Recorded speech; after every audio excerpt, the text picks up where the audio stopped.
जय सिया राम दोस्तों। आज हम बात करेंगे गरुड़ पुराण के बारे में। गरुड़ पुराण जीवन मृत्यु पुनर्जन्म का संपूर्ण रहस्य आज हम जानेंगे। गरुड़ पुराण की उत्पत्ति आज से 3000 वर्ष पहले से भी अधिक की मानी जाती है।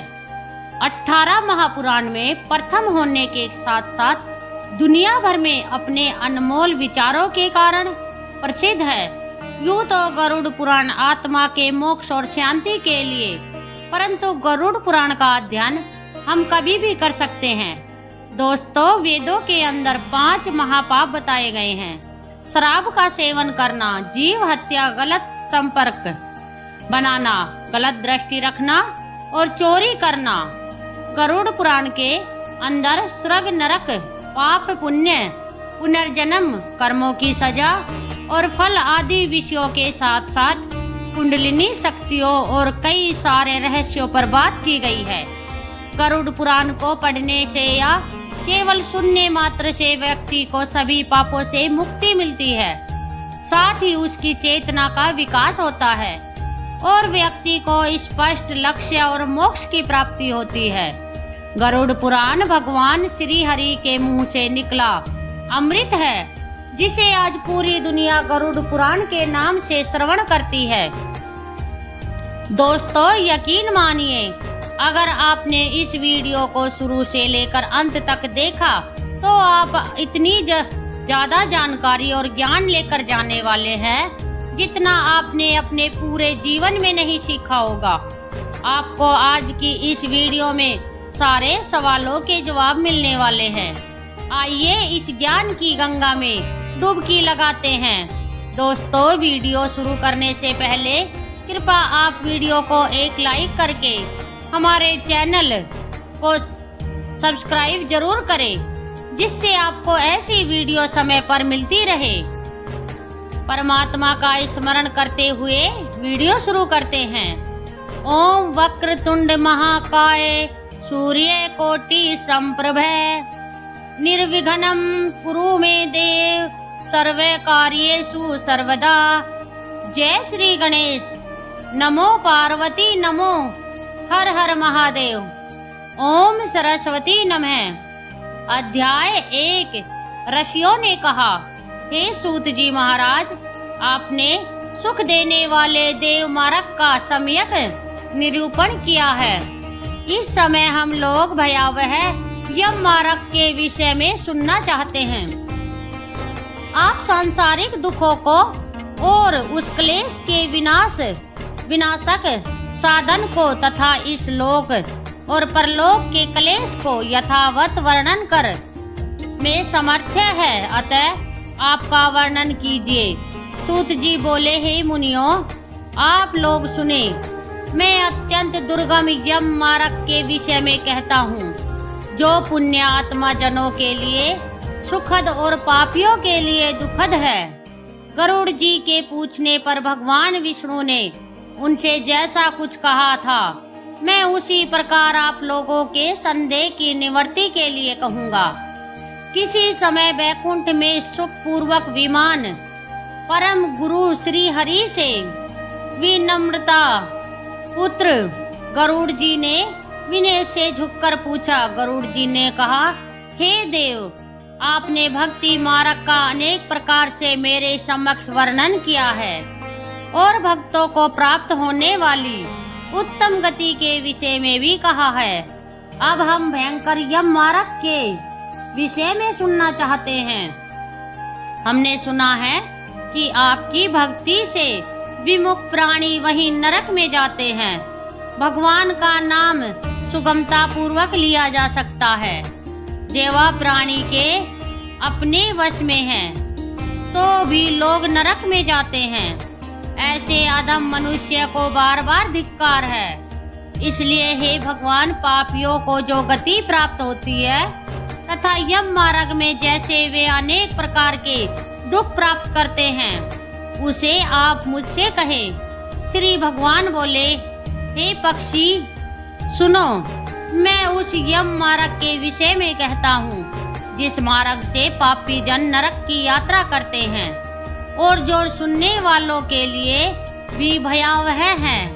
हे तार्क, जो प्राणी सदा पाप परायण है, दया और धर्म से रहित है, जो दुष्ट लोगों की संगति में रहते हैं, सतशास्त्र और सत्संगति से विमुख है, जो अपने को स्वयं प्रतिष्ठित मानते हैं, अहंकारी हैं तथा धन और मान के मध्य से चूर हैं, आसुरी शक्ति को प्राप्त हैं तथा देवी संपत्ति से रहित हैं, जिनका चित्त अनेक विषयों में आसक्त होने से भ्रांत है, जो मोह के जाल में फंसे हैं और कामनाओं के भोग में ही लगे हैं। ऐसे व्यक्ति अपवित्र नरक में गिरते हैं। जो लोग ज्ञानशिला वे परम गति को प्राप्त होते हैं। पापी मनुष्य दुमका पूर्वक यम यातना प्राप्त करते हैं। पापियों को इस लोक में जैसे दुमका की प्राप्ति होती है और मृत्यु के पश्चात वे जैसी यम यातना को प्राप्त होते हैं, उसे सुनो। यथोपार्ज पुण्य और पाप के फलों को पूर्व में भोग करके कर्म के संबंध से उसे कोई शारीरिक रोग हो जाता है। आदि मानसिक रोग और व्याधि शारीरिक रोग से युक्त तथा जीवन धारण करने की आशा से की जानकारी के बिना ही सर्प की भांति बलवान काल उसके समीप आ पहुंचता है। उस मृत्यु की संप्राप्ति की स्थिति में भी उसे वैराग्य नहीं होता। उसने जिनका भरण पोषण किया था उन्हीं के द्वारा उसका भरण पोषण होता है। वृद्धावस्था के कारण विकृत रूप वाला और मरणाभिग मुख वह व्यक्ति घर में अवमानना पूर्वक दी हुई वस्तुओं को कुत्ते की भांति खाता हुआ जीवन व्यतीत करता है। वह रोगी हो जाता है, उसे मंदाग्नि हो जाती है और उसका आहार तथा उसकी सभी चेष्टा एवं कम हो जाती है। प्राण वायु के बाहर निकलते समय आंखें पलट जाती है, नाड़ियां कफ से रुक जाती है और खांसी और श्वास लेने में प्रयत्न करना पड़ता है तथा कंठ में घुर घुर से शब्द निकलने लगते हैं। चिंता मगन स्वजनों से घिरा हुआ तथा सोया हुआ वह व्यक्ति काल पास के वशीभूत होने के कारण बुलाने पर भी नहीं बोलता। इस प्रकार कुटुंब के भरण पोषण में ही निरंतर लगा रहने वाला अजीत दृढ़ व्यक्ति अम में रोते बिलखते बंधु बांधुओं के बीच उत्कट वेदना से संजा शून्य होकर मर जाता है। हे गरुड़, उस अंतिम क्षण में प्राणी को व्यापक दिव्य दृष्टि प्राप्त हो जाती है, जिससे वह लोक परलोक को एकत्रित देखने लगता है। अतः चकित होकर वह कुछ भी नहीं कहना चाहता। यमदूतों के समीप आने पर भी सभी इंद्रियां विकल हो जाती हैं, चेतना जड़ी भूत हो जाती हैं और प्राण चल्यमान हो जाते हैं। आतुर काल में प्राण वायु के अपने स्थान से चल देने पर एक क्षण भी एक कल्प के समान प्रतीत होता है और 100 भुवों के डंक मारने जैसी पीड़ा होती है। वैसी पीड़ा का उस समय उसे अनुभव होने लगता है।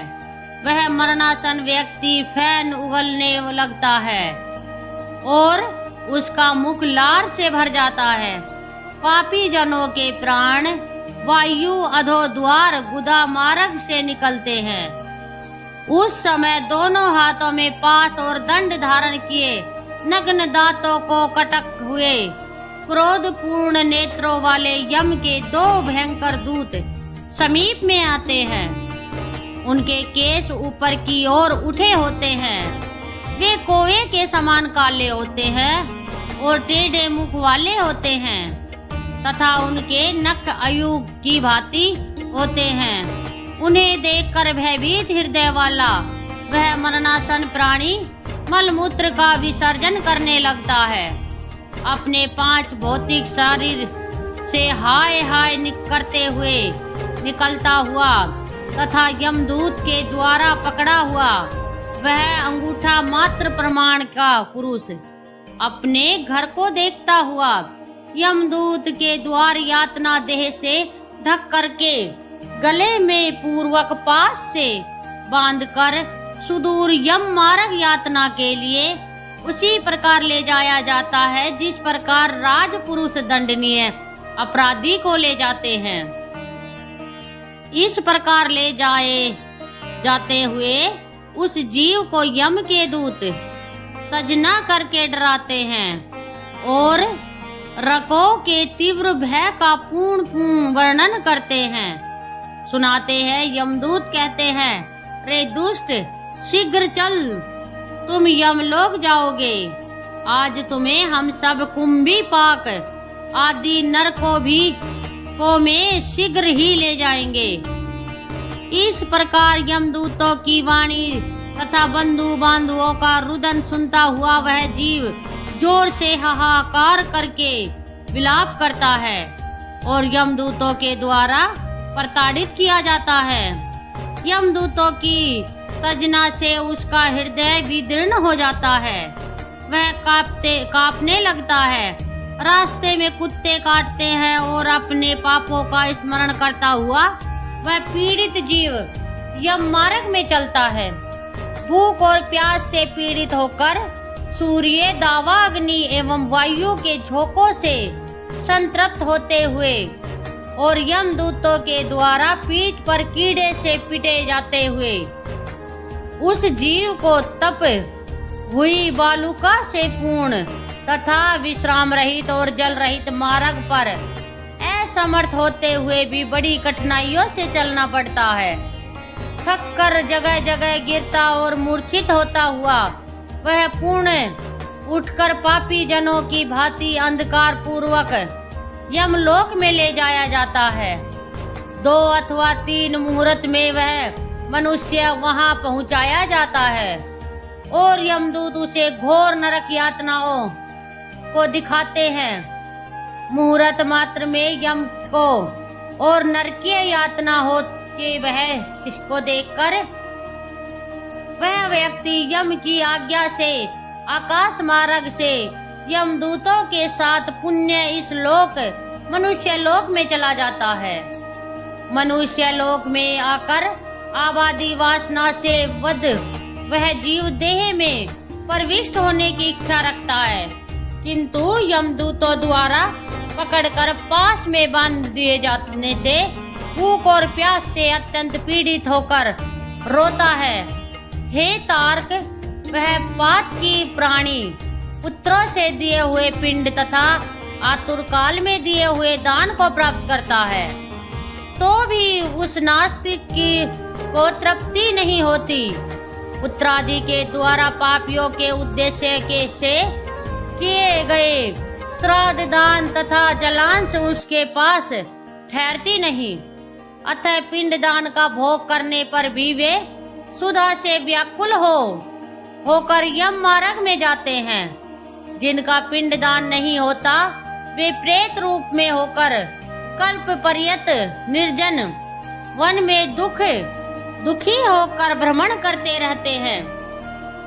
सैकड़ों करोड़ों कल्प बीत जाने पर भी बिना भोग किए कर्म फल का नाश नहीं होता और जब तक वह पापी जीव यातना का भोग नहीं कर लेता तब तक उसे मनुष्य शरीर भी प्राप्त नहीं होता। हे पक्षी, इसलिए पुत्र को चाहिए कि वह 10 दिन तक प्रतिदिन पिंड दान करे।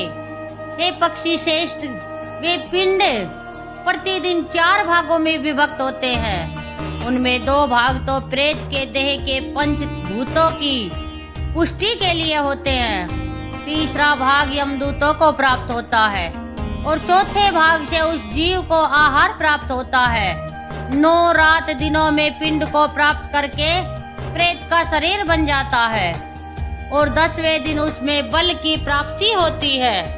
हे खग मृतक, व्यक्ति के देह के जल जाने पर पिंड के द्वारा पूर्ण 1 हाथ लंबा शरीर प्राप्त होता है, जिसके द्वारा वह प्राणी यमलोक के रास्ते में शुभ और अशुभ कर्मों के फल को भोगता है। पहले दिन जो पिंड दिया जाता है उससे उसका सिर बनता है। दूसरे दिन के पिंड से गिरवा गर्दन और स्कंद कंधे तथा तीसरे पिंड से हृदय बनता है। चौथे पिंड से पृष्ठभाग, पीठ, पांचवें से नाभि, छठे तथा सातवें पिंड से क्रमश कटी, कमर और गुहिया उत्पन्न होते हैं। आठवें पिंड से जांग और नौ पिंड से जानो, घुटने तथा पैर बनते हैं। इस प्रकार 9 पिंडों से देह को प्राप्त करके 10वें पिंड से उसकी शुद्धि और तृषा, भूख, प्यास यह दोनों जागृत होती है। और पिंड शरीर को प्राप्त करके भूख और प्यास से पीड़ित जीव 11वें तथा 9वें 2 दिन भोजन करता है। 13वें दिन यमदूतों के द्वारा बंदर की तरह बंधा हुआ वह प्राणी अकेला उस यम मार्ग में जाता है। खग मार्ग में मिलने वाली बेतरणी को छोड़कर यमलोक के मार्ग की दूरी का प्रमाण 86,000 योजन है। वह प्रेत प्रतिदिन दिन और रात में 247 योजन चलता है। मार्ग में आए हुए इन 16 पुरों नगर को पार करके पात की व्यक्ति धर्मराज के भवन में जाता है।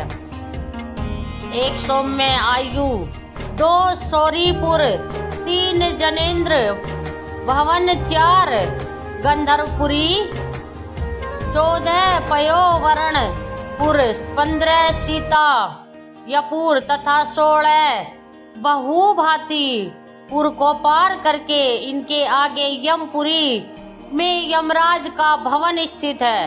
यमराज के दूतों के पासों में से बंधा हुआ पापी जीव रास्ते भर हाहाकार करता हुआ, रोता हुआ अपने घर को छोड़ करके यमपुरी को जाता है। दोस्तों आइए देखते हैं अध्याय 2।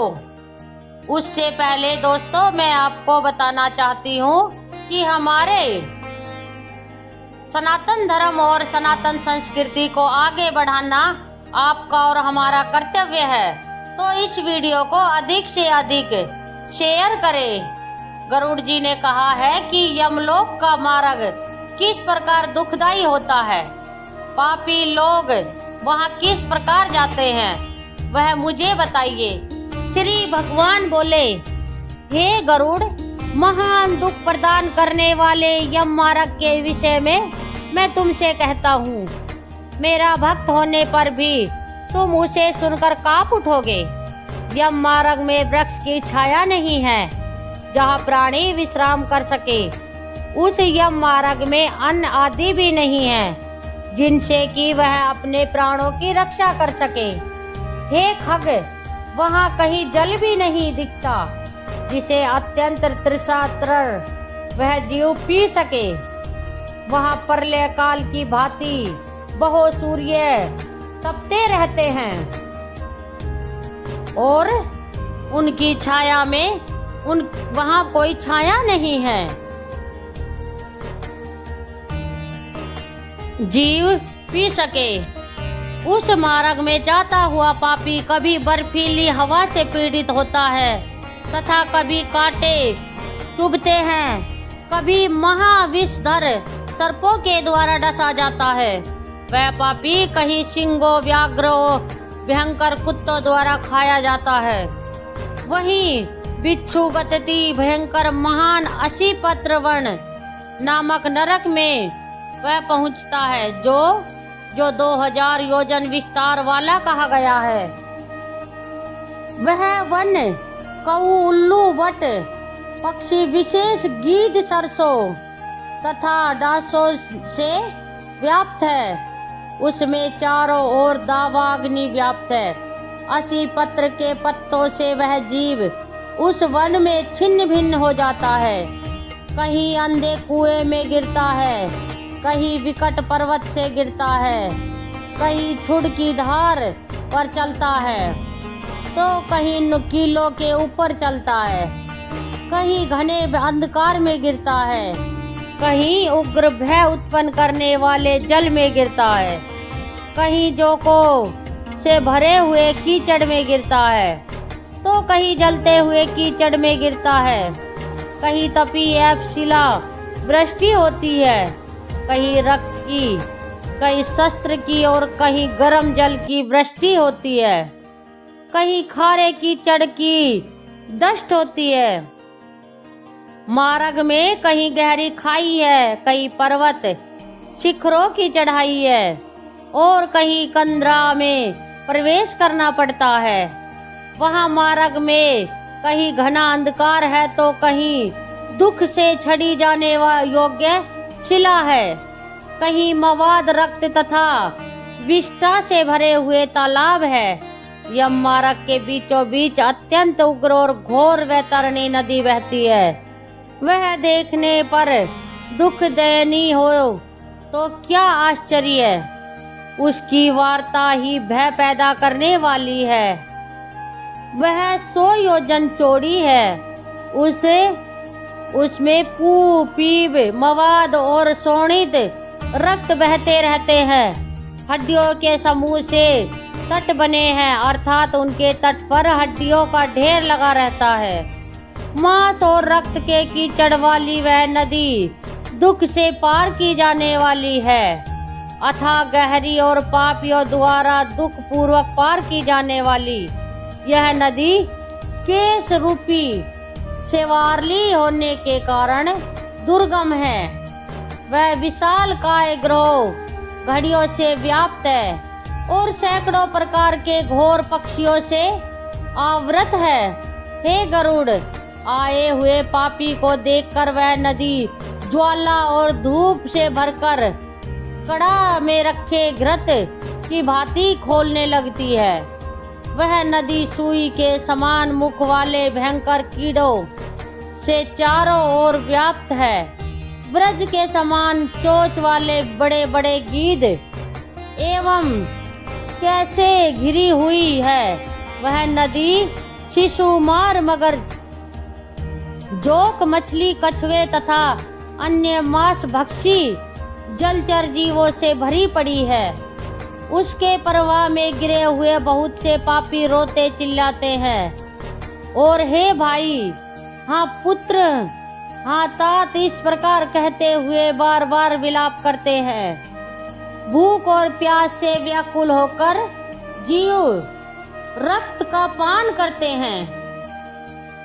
वह नदी झाग पूर्ण रक्त से प्रवाह से व्याप्त ममहार अत्यंत गर्जना करने वाली, देखने में दुख पैदा करने वाली तथा भयावह है।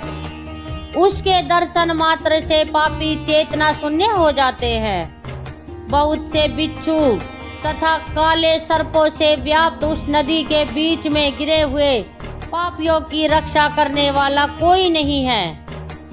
उसके सैकड़ों हजारों भंवरों में पड़कर पापी पाताल में चले जाते हैं। क्षण भर पाताल में रहते हैं और एक क्षण में ही ऊपर चले आते हैं। खग, वह नदी पापियों के गिरने के लिए ही बनाई गई है, उसका पार नहीं दिखता। वह अत्यंत दुख पूर्वक ने योग्य तथा बहुत दुख देने वाली है। इस प्रकार बहुत प्रकार के क्लेश से व्याप्त अत्यंत दुखप्रद यम मार्ग में रोते चिल्लाते हुए दुखी पापी जाते हैं। कुछ पापी पास से बंधे हुए होते हैं और कुछ अंकुश में फंसाकर खींचे जाते हैं और कुछ शस्त्र के अग्रभाग से पीठ में छेद हुए ले जाए जाते हैं। कुछ नाक के अग्रभाग में लगे हुए पास से और कुछ कान में लगे हुए पास से खींचे जाते हैं। कुछ काल पास से खींचे जाते हैं और कुछ कोव से खींचे जाते हैं।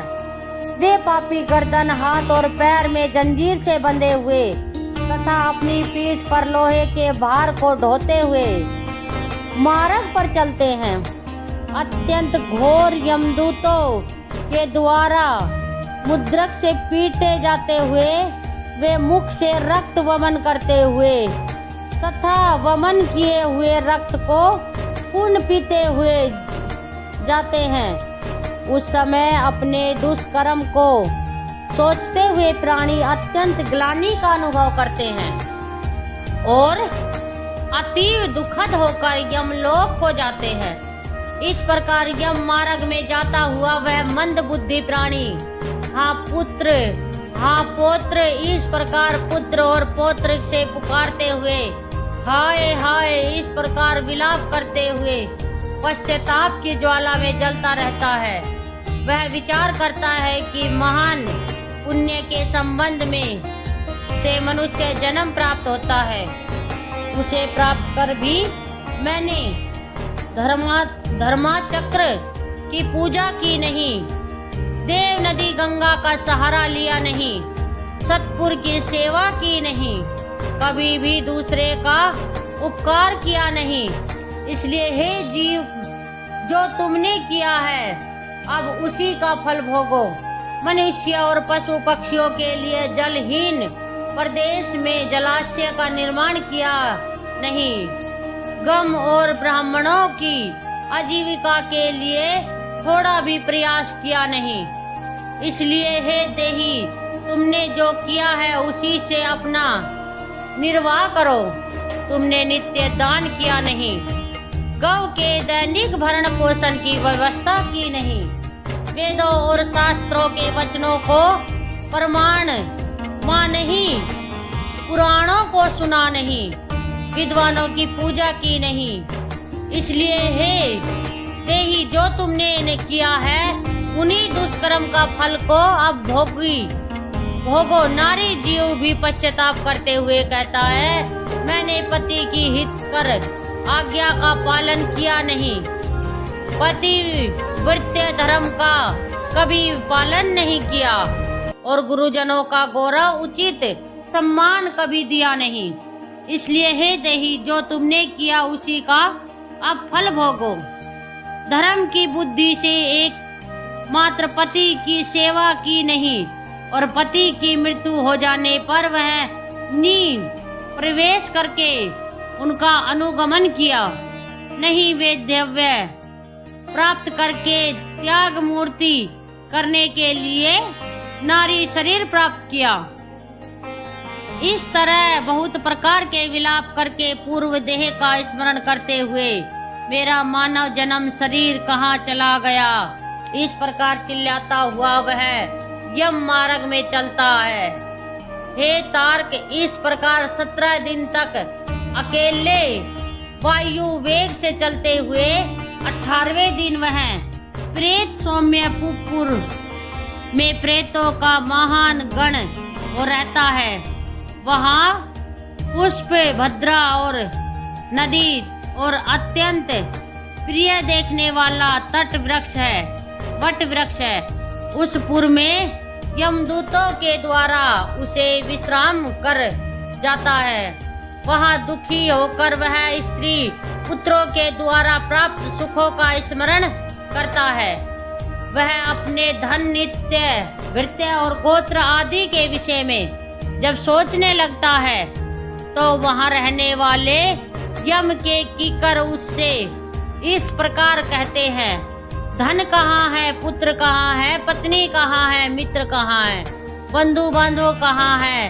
हे मूढ़ जीव, अपने कर्म अर्जित फल को ही भोगता है। इसलिए सुधी काल तक इस यम मार्ग पर चलो। हे परलोक के राही, तू यह जानता है कि राहगीरों का बल और संबल पाठे ही होता है, जिसके लिए तूने प्रयास तो किया नहीं। तू यह भी नहीं जानता था कि तुम्हें निश्चित ही उस मार्ग पर चलना है और उस रास्ते पर कोई भी लेन देन हो नहीं सकता। यह मार्ग के बालकों को भी विदित रहता है। मनुष्य, क्या तुमने इसे सुना नहीं था